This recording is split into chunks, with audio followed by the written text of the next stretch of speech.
warahmatullahi wabarakatuh. Halo semuanya, perkenalkan aku Mulia Efni dengan NIM 21017018. Kali ini kita akan melakukan bedah sastra dengan materi hakikat bahasa dan ilmu bahasa, objek kajian linguistik dan tujuan mempelajari linguistik. Nah, materi apa aja sih yang bakal kita bahas? Yuk kita tonton videonya.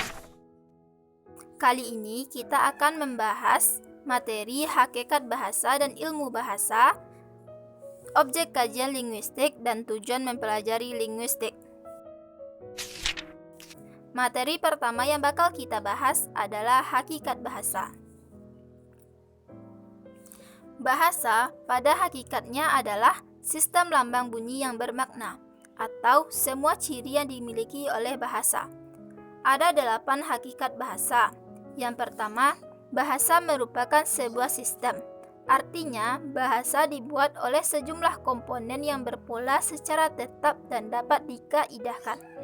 Yang kedua, bahasa berupa lambang dalam bentuk bunyi yang disebut dengan bunyi bahasa. Yang ketiga, bahasa itu bersifat arbitrer, yakni dipilih secara acak tanpa alasan, tetapi berdasarkan kebiasaan. Atau dapat pula berarti tidak terdapat suatu keharusan bahwa suatu rangkaian bunyi tertentu harus mengandung artian tertentu pula. Contohnya, sepatu. Kenapa disebut sepatu? Karena itu sudah menjadi kebiasaan. Yang keempat, bahasa bersifat konvensional. Artinya, penggunaan lambang bunyi untuk suatu konsep tertentu berdasarkan kesepakatan antara masyarakat dan pemakai bahasa. Yang kelima, bahasa bersifat produktif. Maksudnya, meskipun unsur-unsur bahasa itu terbatas, dengan unsur-unsur yang jumlahnya terbatas itu dapat dibuat satuan-satuan bahasa yang jumlahnya tidak terbatas, meski secara relatif sesuai dengan sistem yang berlaku dalam bahasa itu. Yang keenam, bahasa bersifat dinamis. Artinya, bahasa tidak terlepas dari kemungkinan perubahan yang sewaktu-waktu dapat terjadi. Yang ketujuh, bahasa bersifat beragam. Artinya, meskipun sebuah bahasa belum mempunyai kaidah atau pola tertentu yang sama, namun karena bahasa itu digunakan oleh penutur heterogen yang memiliki latar belakang sosial dan budaya yang berbeda. Dan yang terakhir, bahasa bersifat manusiawi. Berarti bahasa sebagai alat komunikasi verbal yang hanya dimiliki oleh manusia. Selanjutnya, kita bakal membahas ilmu bahasa atau linguistik. Ilmu bahasa disebut juga dengan linguistik. Linguistik adalah ilmu tentang bahasa, ilmu yang mengkaji, menelaah, dan mempelajari bahasa secara umum, yang mencakup bahasa daerah, bahasa Indonesia, bahasa asing. Oleh karena itu, linguistik disebut juga linguistik umum. Linguistik telah memenuhi syarat-syarat keilmuan yang meliputi memiliki objek kajian atau ontologi, memiliki metode kerja atau epistemologi, dan memiliki manfaat kajian atau aksiologi. Linguistik adalah cabang ilmu yang menjadikan bahasa sebagai objeknya. Dalam KBBI, linguistik adalah ilmu tentang bahasa atau telaah bahasa secara ilmiah. Materi selanjutnya yang bakal kita bahas adalah tujuan dari mempelajari linguistik.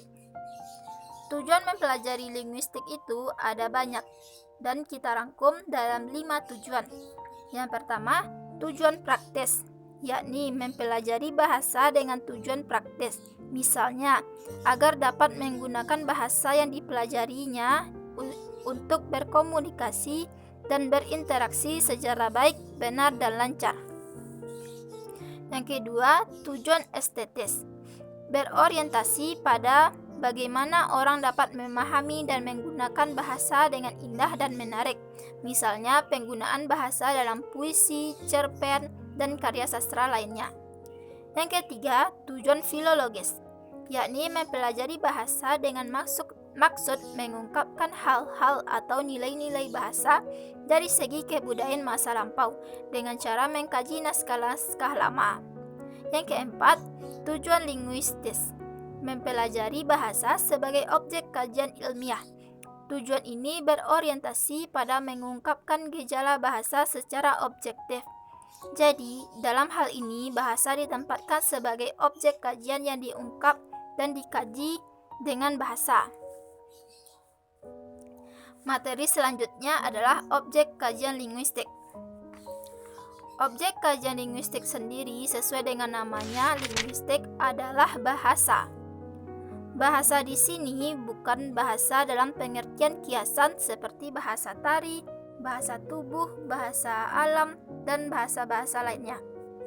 Bahasa yang dimaksud adalah bahasa secara harfiah, yakni ilmu bahasa, bahasa Indonesia, bahasa asing, bahasa daerah, dan bahasa-bahasa yang dipakai manusia lainnya. Objek primer dari linguistik adalah bahasa lisan, sedangkan objek sekunder linguistik adalah bahasa tulis. Parole adalah objek konkret dari linguistik. Langue adalah objek yang lebih abstrak, dan yang paling abstrak adalah longange. Gimana penyampaian videonya teman-teman? Kurang dan lebihnya silahkan komen ya. Sekian penyampaian video dari aku. Terima kasih karena telah menonton videonya. Dan assalamualaikum warahmatullahi wabarakatuh.